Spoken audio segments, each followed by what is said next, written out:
Сіз даңқты батыр Бауыржан Момышұлының өмірі мен ерлігі туралы терең білгіңіз келе ме?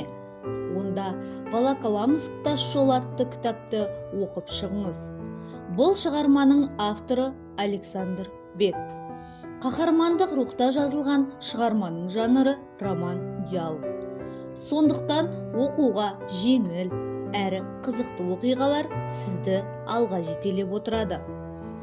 Жау түнді қара бұлттай, түнерді аспан сұрланып, батырлар тұрды қасқайып, қорғап жерін құрбандық.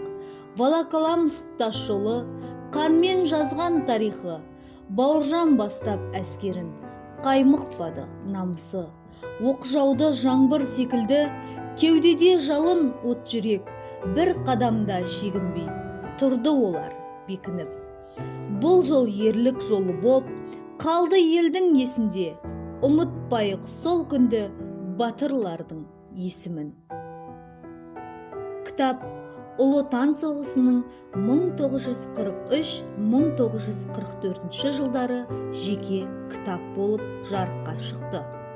Александр Бек бұл шығарманы Бауыржан Момышұлының әңгімелерінің негізінде жазған.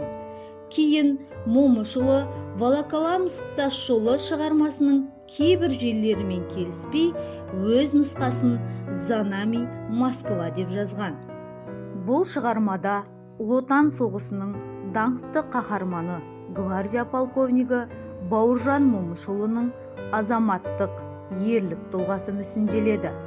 Баукеңнің сонау балауса жастық шағы, Совет армиясының үздік мектебінде шыңдалу кезеңі көз алдыңыздан ретімен өтіп жатады.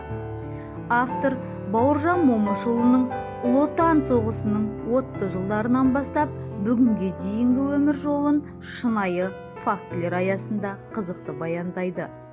Ол туралы көбірек білгіңіз келсе, Волоколамск тас жолы кітабын оқуға кеңес беремін. Кітапты оқы, тарихты ұмытпа.